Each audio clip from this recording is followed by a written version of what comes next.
Well, the Auditor General is tabling 4 reports today looking at efficiency and value for money in 4 areas of the federal government, including the company behind the controversial ArriveCan app. We talked a lot about that.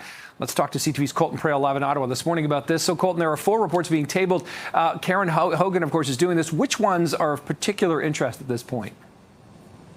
Yeah, well, as you mentioned, the biggest one is looking into GC Strategies, the company behind ArriveCan. This is a company that reportedly had over 100 contracts assigned to them over the past decade or so, and potentially was making hundreds of millions of dollars. Those were reports that were announced in the lead-up and that were cited by the opposition parties and that really instigated or were the catalyst for this report from the Auditor General. So we're going to get a look not at so much ArriveCan and the scandal there. That has been pretty thoroughly reviewed by the Auditor General, but by this main company behind it and the total amount of contracts that they were assigned, how much money that actually was from government, and whether some of the challenges that presented themselves in the ArriveCan contracts, for example, a lack of documentation, a lack of clarity around who was doing what work and if they were actually qualified to be doing the work.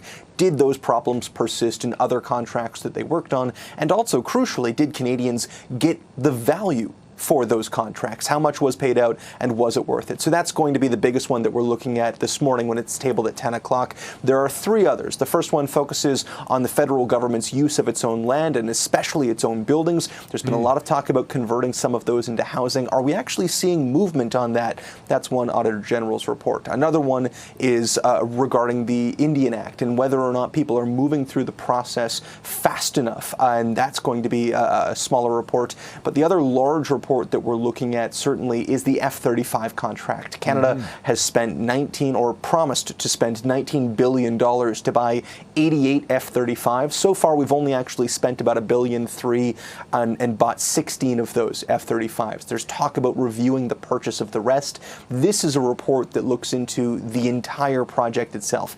Is it on time? Is it on budget? And what's the impact of these delays that we've seen so far? Are there any external factors that are going to cause problems for Canada as well? The Prime Minister on his way into the House this morning, or excuse me, on the way into his office this morning, was asked about that, and he said there was a lot to consider with regard to that contract as well. Certainly this is going to provide him more information on the state of that process and the costs of that process as he considers the F-35 contract and potentially other options in its place. All of this, Nick, tabled at 10 o'clock this morning, so very shortly we should have some answers and some updates on those just a day after pledging to spend, I guess, another $9 billion on defense in this country, getting us to 2% of GDP. Okay, Colton Praill, thanks for setting this up. We'll see what happens throughout the morning then. Thanks for the time this morning. Anytime.